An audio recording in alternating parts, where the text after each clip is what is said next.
vous bénisse. Nous vous saluons. Nous sommes encore là pour présenter le sauveur de l'humanité, le sauveur du monde. L'humanité sera-t-elle sauvée par Jésus-Christ ou Mohammed? Question. Il y a un seul sauveur, il n'y a pas deux sauveurs. Le sauveur unique que Dieu a envoyé, c'est le Seigneur Jésus-Christ. Alors nous disons, qui est le sauveur du monde? Que dit l'Écriture? L'Écriture nous dit que c'est le Seigneur Jésus-Christ. Nous prenons Jean chapitre 12, le verset 47. Si quelqu'un entend mes paroles et ne les garde point, ce n'est pas moi qui le juge, car je suis venu non pour juger le monde, mais pour que le monde soit sauvé. Donc Jésus est venu pour sauver le monde. Il a dit cela de sa propre bouche. Nous prenons Jean chapitre 3, le verset 17. Dieu en effet n'a pas envoyé son Fils dans le monde pour qu'il juge le monde, mais pour que le monde soit sauvé par lui. Alors Jésus dit encore, il est venu pour sauver le monde. Nous prenons 1 Jean 4, le verset 14. Mohammed n'est pas le sauveur du monde, il n'est pas le sauveur de l'humanité. L'unique sauveur de l'humanité, c'est le Seigneur Jésus-Christ. Et nous avons vu et nous attestons que le Père a envoyé le Fils comme sauveur du monde. Comme sauveur du monde. Nous prenons Jean chapitre 4, le verset 40, 42. Et il disait à la femme, ce n'est plus à cause de ce que tu as dit que nous croyons, car nous l'avons entendu nous-mêmes et nous savons qu'il est vraiment le sauveur du monde. Alors, ce n'est même pas un débat. Jésus-Christ est le sauveur du monde, noir et blanc. Et c'est que l'Écriture dit. Alors, c'est quel monde Jésus-Christ est venu sauver? Jésus est venu sauver le monde des pécheurs. C'est les pécheurs qu'il est venu sauver. Nous prenons 1 Timothée chapitre 1, le verset 15. C'est une parole certaine et entièrement digne d'être reçue, que Jésus-Christ est venu dans le monde pour sauver les pécheurs. Jésus-Christ est venu dans le monde pour sauver les pécheurs. Le Seigneur Jésus-Christ là, sa venue dans le monde, c'est pour sauver les pécheurs. C'est pour accorder la repentance et le pardon des péchés aux pécheurs. Nous allons prendre encore Luc chapitre 7, verset 31 à 32. Jésus prenant la parole leur dit, ce ne sont pas ceux qui se portent bien qui ont besoin de médecins, mais les malades. Je ne suis pas venu appeler à la repentance des justes, mais des pécheurs. Donc Jésus est venu appeler à la repentance des pécheurs. C'est pour cela qu'il est venu. Il est venu à cause des pécheurs. Quand je dis il est venu pour sauver le monde dont Jésus parle là, il s'agit des pécheurs. Nous prenons Luc chapitre 24, verset 46 à 47. Et il leur dit, ainsi il est écrit que le Christ souffrirait et qu'il ressusciterait des morts le troisième jour, et que la repentance et le pardon des péchés seraient prêchés en son nom à toutes les nations, à commencer par Jérusalem. Il dit, la repentance et le pardon des péchés sera prêché en son nom à toutes les nations, à commencer par Jérusalem. Jésus-Christ est venu pour sauver qui? Les pécheurs. Quand on dit le monde dont Jésus parle, il s'agit des pécheurs. Et il dit, la repentance et le pardon des péchés sera prêché à toutes les nations. Aucune nation ne sera épargnée. Toutes les nations. À commencer par Jérusalem. Luc chapitre 15, verset 7. De même, je vous le dis, il y aura plus de joie dans le ciel pour un seul pécheur qui se répand que pour 99 justes qui n'ont pas besoin de repentance. Alors, Jésus-Christ nous dit, il y a de la joie dans le ciel. Lorsqu'un seul pécheur se répand, qu'il soit arabe, qu'il soit juif, qu'il soit ivoirien, qu'il soit pété, qu'il soit bourreau, Yacouba, il dit, il y a de la joie dans le ciel. Jésus-Christ est venu pour sauver le monde. Ce monde-là, il s'agit des pécheurs. C'est pour eux qu'il est venu. Qu'ils soient pécheurs arabes, pécheurs juifs, pécheurs ivoiriens, pécheurs doula. C'est pour eux qu'il est venu. alors nous disons que Jésus-Christ est venu pour sauver le monde. Il s'agit des pécheurs. Qui est le salut du monde? Il s'agit bel et bien de notre Seigneur Jésus-Christ. Luc chapitre 2, verset 25 à 31. Et voici, il y avait à Jérusalem un homme appelé Simeon. Cet homme était juste et pieux. Il attendait la consolation d'Israël et l'Esprit Saint était sur lui. Il avait été divinement averti par le Saint-Esprit qu'il ne mourrait point avant d'avoir vu le Christ du Seigneur. Il vint au temple poussé par l'Esprit, et comme les parents apportaient le petit enfant Jésus pour accomplir à son égard ce qu'ordonne la loi, il le reçut dans ses bras, bénit Dieu et dit: Maintenant Seigneur, tu laisses ton serviteur s'en aller en paix, selon ta parole, car mes yeux ont vu ton salut. Salut que tu as préparé devant tous les peuples, lumière pour éclairer les nations et gloire d'Israël ton peuple. Il dit, mes yeux ont vu ton salut. Lorsqu'il a pris l'enfant en ses mains, le Seigneur Jésus-Christ, il dit, Seigneur, mes yeux ont vu ton salut.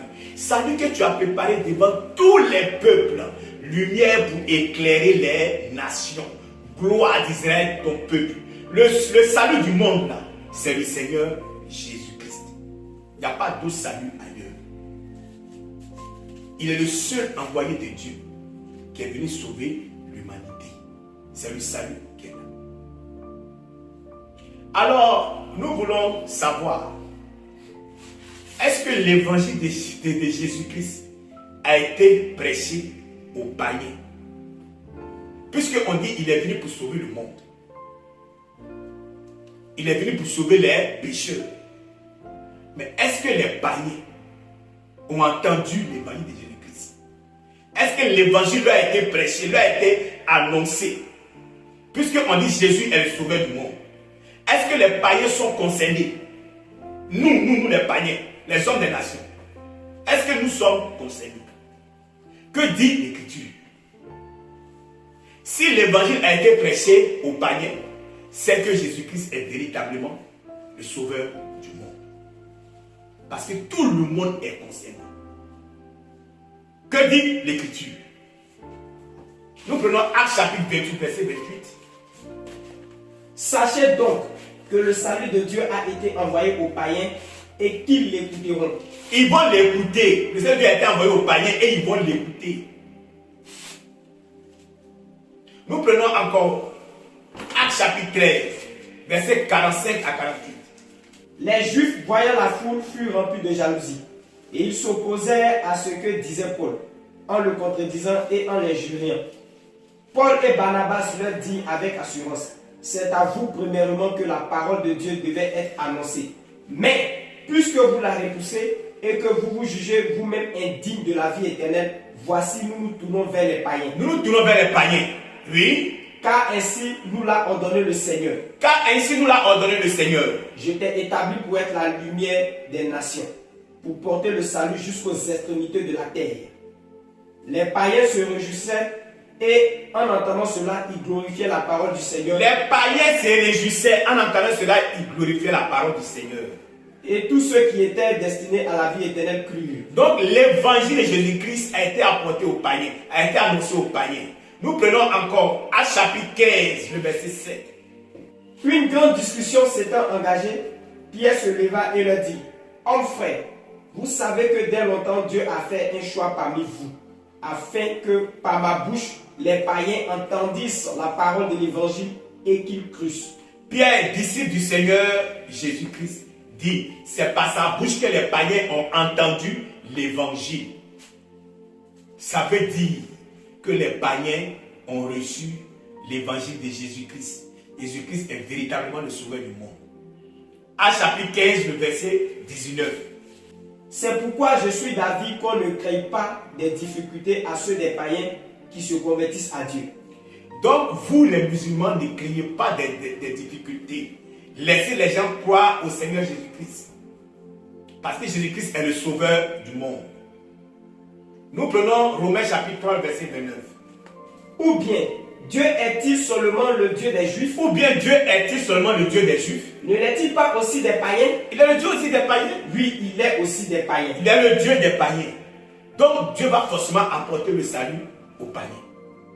Alors nous voulons dire à travers ces passages de l'Écriture que Jésus-Christ est véritablement le sauveur du monde, que l'évangile a été apporté aux païens, a été annoncé aux païens, a été prêché aux païens. Si Jésus-Christ n'est pas le sauveur du monde, l'évangile n'avait pas été, on n'allait pas prêcher l'évangile seulement que aux Juifs, mais ça a été prêché aussi aux païens. Donc le Seigneur Jésus-Christ est le sauveur du monde. Alors son évangile là a été prêché à l'humanité tout entière, à toutes les nations, à la création. Tout le monde a entendu l'évangile de Jésus-Christ. Alors nous voulons terminer ici. Pourquoi Jésus dit, je ne prie pas pour le monde, je prie pour ceux que tu m'as donnés. C'est devenu le passe-temps favori des musulmans.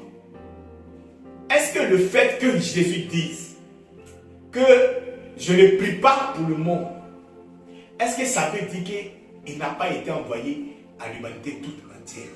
Est-ce que ça veut dire qu'il n'est pas le sauveur du monde? Nous disons Jésus-Christ est le sauveur du monde. Il dit je ne prie pas pour le monde, je prie pour ceux que tu m'as donnés. Le monde dont Jésus parle, il s'agit du monde des pécheurs. Et ceux qui ont cru en lui, c'est pour eux qu'il prie. Ceux qui ont cru à l'évangile, c'est pour eux qu'il prie.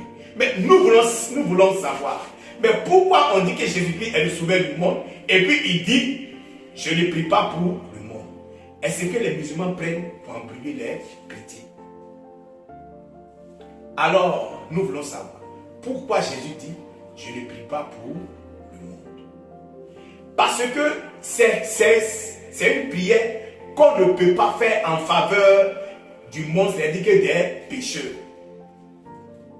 C'est une prière qu'on ne peut pas adresser à Dieu en faveur des pécheurs. Voici la prière du Seigneur Jésus-Christ. Quand on va lire, vous-même là, vous allez voir si une telle prière peut être adressée à Dieu en faveur des pécheurs. Nous prenons Jean chapitre 17, le verset 11 à 12. Je ne suis plus dans le monde, et ils sont dans le monde, et je viens à toi. Père Saint, garde en ton nom ceux que tu m'as donnés, afin qu'ils soient un comme nous. Lorsque j'étais avec eux dans le monde, je les gardais en ton nom. J'ai gardé ceux que tu m'as donnés, et chacun d'eux ne s'est perdu, sinon le fils de la perdition, afin que l'écriture fût accomplie. Alors Jésus prie, il demande à Dieu de garder les croyants, ceux qui ont cru en lui, de peur qu'ils se perdent, pour ne pas qu'ils se perdent, pour ne pas qu'ils s'éloignent de la foi, pour ne pas qu'ils se détournent de la foi. Il demande à Dieu de les garder, pour ne pas qu'ils se perdent. Mais est-ce qu'on peut prier pour un pécheur pour ne pas qu'il se perde? Est-ce qu'on peut prier pour un associateur, un idolâtre, pour ne pas qu'il se perde? Le pécheur, il est déjà perdu. C'est pourquoi Jésus dit, je ne prie pas pour le monde. C'est une prière qu'on ne peut pas faire pour le monde. C'est-à-dire que les pécheurs, cette prière-là consiste à quoi? Jésus demande à Dieu de les garder, ceux qui ont cru à son évangile en lui, pour ne pas qu'ils se perdent. Parce que lui, il s'en va. Quand il était dans le monde, il les gardait. Mais les musulmans passent tout le temps à dire, Jésus dit, je ne prie pas pour le monde. Ça veut dire qu'il n'est pas venu pour le monde. Non. Le Seigneur Jésus-Christ, il ne prie pas pour le monde parce que c'est une prière qu'on ne peut pas faire en faveur du monde. C'est vraiment tout. Sinon, il n'y a rien ici. Parce que le Seigneur Jésus-Christ, il partait. Alors, il demande à Dieu de garder les croyants. Ceux qui ont cru à son évangile, qui ont cru en lui. De peur qu'ils ne se perdent. Alors, il dit, je n'ai perdu aucun d'eux. Sinon le fils de la perdition. Mais il s'en va. Qui va les garder?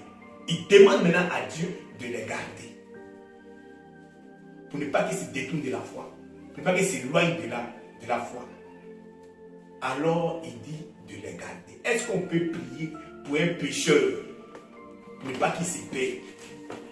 Pour un associateur, un idolâtre? un fornicateur, mais il est déjà perdu. Alors, nous allons encore prendre Jean chapitre 17, le verset 20.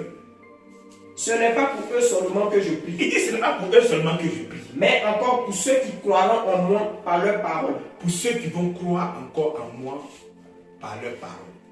Il prie pour eux pour ne pas qu'ils s'y perdent. Lorsqu'il embrasse la foi, lorsqu'il a la foi, lorsqu'il a cru, Jésus prie pour que Dieu puisse les garder, pour ne pas qu'ils se détournent encore. C'est pourquoi le Seigneur Jésus dit, je ne prie pas pour le monde, mais je prie pour ceux que tu m'as donnés, pour ceux qui ont cru. Alors nous disons haut et fort que Jésus-Christ est véritablement le sauveur du monde. Alors nous demandons aux musulmans de se repentir et de croire au Seigneur Jésus-Christ. Que Dieu bénisse. Dire oui à Jésus. Je dis oui à Jésus.